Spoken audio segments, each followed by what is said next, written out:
Happy Friend Friday, DIY friends. Let's get started. Today our supplies are this printable, these popsicle sticks, and twine. Now the printable is linked down below in the description box. It truly is free. There are no strings attached. I like to give you all free printables here and there just because I know that we're always all in a budget, and it just makes it fun to have something new to try and to use on our crafting projects. So you're going to go ahead and start by cutting out your printable. Oh, and keep in mind that you can print them out small or in an 8.5 by 11 size. So I'm giving you two different options to be able to print these for your home. But once you've got them cut out, I'm going to show you the first option, which is to make this really darling hanging sign. You're just going to take some popsicle sticks, cut them down to size. Now if you want to make a bigger one, you can always use painter sticks and do that as well, but I'm going to make the minis because I just think the minis are so cute to hang on a doorknob or on a little hook on a shelf somewhere. And once you've got those cut down, those popsicle sticks, you're going to take some twine to the desired length that you want, and you're going to just simply hot glue that into place, and then you're going to sandwich it in between another popsicle stick, and this is going to finish off the look really nicely. Now again, you can do this in the mini size or you can do it in the larger size because the printable works for both. So once you've got those on, you can stain the wood or leave it this lighter color, which is what I'm doing because it's more of a spring look. The next idea that you can use with these printables is to take one of these smaller canvases, gently pull off the canvas fabric.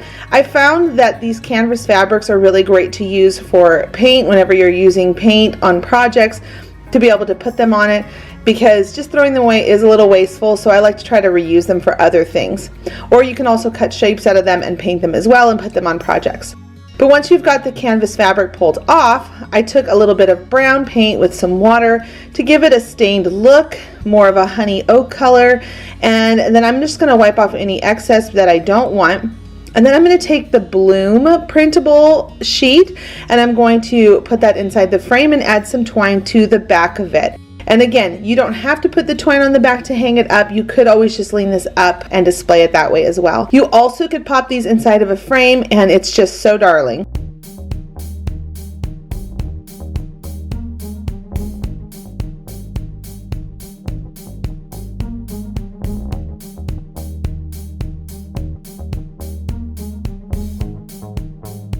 Today for Friend Friday is my friend Christina Elizabeth. She is ultra talented and has the most beautiful gallery of projects and ideas and things to try. I hope you will pop on by. Let her know that I sent you over by giving her a little heart or a little flower, so that way she knows that you came from my channel. Say hi to her, and if you like her channel, click her subscribe button. Christina, thanks so much for partnering up with me today. I cannot tell you how fun it is to be able to have a friend like you here on YouTube. If you are new, coming over from Christina's channel, welcome. My name is Heidi from Happily Thriving Heidi, and here on my channel I do DIYs on Monday and Fridays, and then on Wednesdays I do clean with me's and home organization. Make sure you click the subscribe button if you're new, because Monday, Wednesday, and Friday I've always got something new and fun to share with you all. The next project we're going to be working on are with these lavender floral stems from the Dollar Tree, this wreath, and this is a super simple project. A couple of these projects today I'm making are going to be really simple for beginners in crafting. I know there are a lot of you out there who are interested in getting started, and sometimes the bigger, harder projects can be overwhelming, and no one wants to start with a Pinterest fail. So I just want you all to know that I'm going to always show some easier projects, some harder projects, and this is one of the ones where I feel like a lot of people can try it. It's just a little trial and error, and keep playing with it until you like it. So what I'm doing is, without cutting off the florals from those plastic stems like I normally would do in my videos, this time I'm going to just curve that bottom wire, and I'm going to put a little hot glue, stick it into place, and then take some twine, and I'm going to just keep wrapping it around and around. This is a really, really simple project to do, and I love doing these type of wreath forms. You can display these anywhere in your house. They could look so beautiful strung up in front of a mirror, sitting on a shelf, or even hanging up on a door if you wanted to. I just love the way this looks, and this purple is so beautiful. I think it's so pretty for spring. So go ahead and make sure you're fluffing as you go. If you notice any of those little flower heads popping off of their stems, just go ahead and glue them back on so that they stay in place. And then once you've got it all the way around and you tuck it underneath that first one and everything's all in place, you will have a finished form. Now this wreath form size, I think it's 10 inches wide. I think that's how big this one is. But again, they're both from the Dollar Tree and super affordable, way cheaper to make it yourself than buying it. So when you get to the end, just tie off the twine and then not glue it down into place so that you make sure that it doesn't come untwisted or unknotted over time. For the next part of this DIY, we're going to take a book from the Dollar Tree and some twine. Now, I like to use old books or books from the Dollar Tree because then I don't feel as guilty when I rip them apart. I do love books. We love books in our home, so don't think that I'm just going around ripping up books. I really do respect books. It's just this book, I'm never going to read it, and it's just going to sit on the shelf at the Dollar Tree. So I decided to pick it up, and I'm going to turn it into something beautiful to display in our home because I love text paper as decoration, especially for springtime. I think it's so pretty.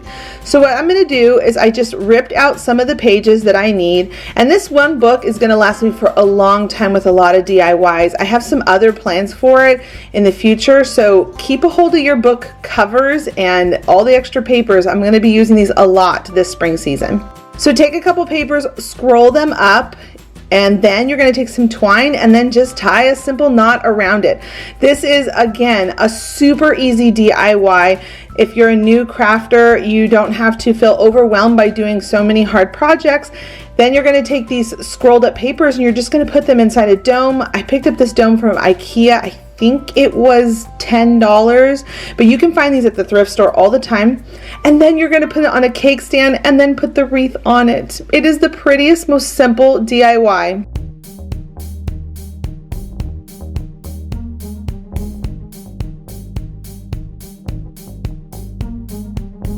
If you have a YouTube channel and you love to participate in challenges and you're a DIYer, I have 2 new challenges that are going on this month in February.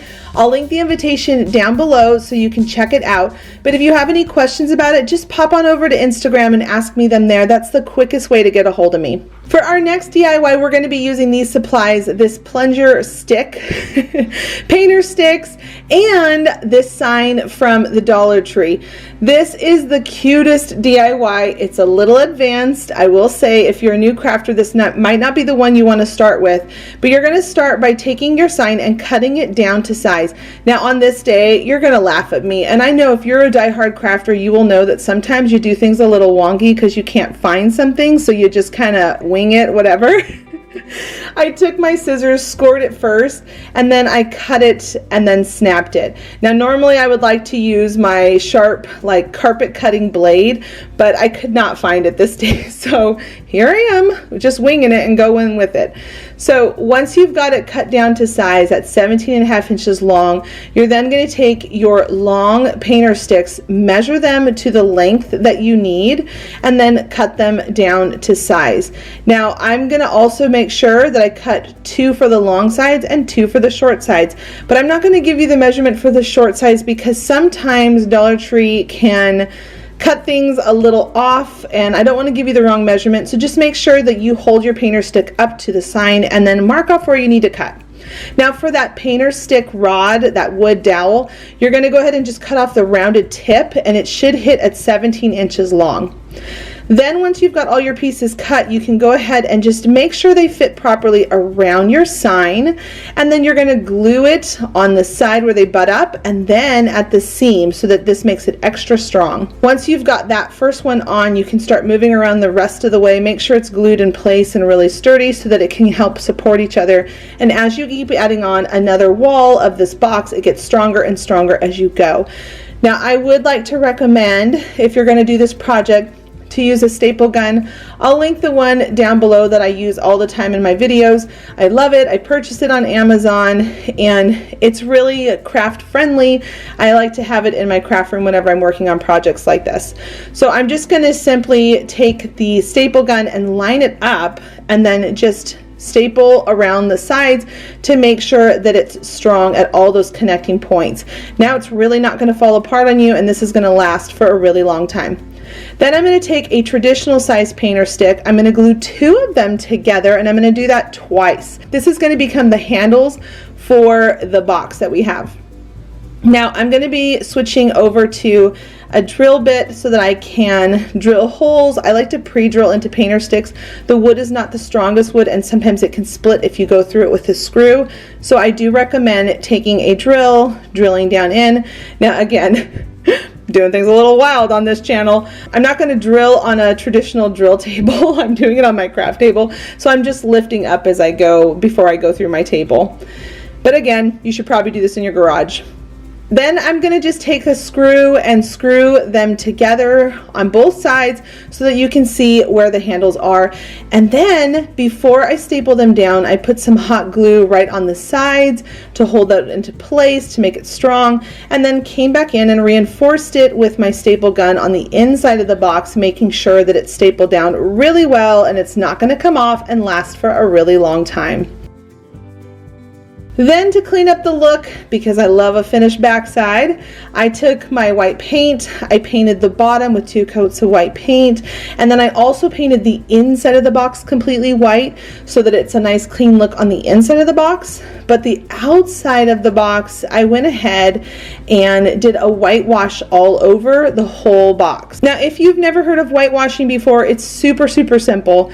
You take a traditional white acrylic paint that you can get super cheap, and you're going to add some water to it to the consistency that you would like, and then you just mix it together and then lightly brush it on, wipe it off with a dry towel, wipe some more on, wipe it off until you get that wood look that you would like. Now I want it to look a little more beaten up, so I'm going to add some black paint to that, and I'm just going to make a light gray color. I'm going for a really old industrial looking painter garden box if that makes any sense, but I just like to just keep adding stuff on. And I also took some white paint at the end and just kind of splotched it on certain parts so it looked kind of drippy. Then I'm going to move on to the garden pots for this DIY. Like I said, this one is a little more intense for a DIYer, but anyone can try it. If you feel comfortable, go for it. I encourage you all to try new things. But you're going to take your little terracotta pot so you can get from the Dollar Tree right now, and you're going to put some Mod Podge around the base where that lip is, and then you're going to take some paper. Now I love using dictionary paper on this particular type thing when it works with Mod Podge and paper, just because it's more of a rice type paper and it just goes on these pots beautifully. So go ahead and just put that paper all around it, get it all sealed in real well, and then the other half of my pots I'm going to take some white paint and I'm going to just dry brush all around. I'm going to just very lightly put on my paint and then just go around the pot, and you can see how it's adding so much texture and depth, and it's making them look a little more aged and distressed. Now we're going to take these florals and we're going to start assembling our floral box. I cannot wait to show you all the finished look. I think this is hands down my favorite DIY I have ever done here on my channel. I cannot wait to display this in my home for this spring. I'm going to be decorating with it in just another week, so I cannot wait to show you all where I put it. Then we're going to take these terracotta pots that we just distressed and made them look real cute, and we're going to take some of these foam squares. Now I will say that hot glue does not stick to these very well. I do like the white foam squares better, but I had the green ones on hand, so that's what we're going to work with. Then you're going to take your flowers. I like to cut them away from those stems like I said earlier, and this time I did it, and I'm just going to cut them down to the size I want and put them down inside there. Now a trick about these pots, I like to boost them up by putting some foam inside of certain ones to make them look a little more wonky, like they're stacked and filled with dirt. And you're just going to start putting your flowers in and your pots wherever you'd like. You're going to notice how I'm going to put a pot here on its side because I just think that looks so pretty, as if it had fallen over in a garden shed, and it just looks really nice. And then just play with your florals, putting in whatever you would like. And I'm going to go with a lot of neutrals. I'm going to go with cream and green and a little bit of a pop of yellow and a little pop of purple that are on these more succulent looking plants. I don't know what they're called. I'll link everything down below. Okay, and then the Dollar Tree also had these super cute little flower garden tags. So I'm going to just paint on the word roses, and I'm also going to paint a little sign that says $1 because, again, I want it to look like you would see this at a garden shop or in a garden shed, and I just think it's so cute. Something maybe even like you'd see at a farmer's market.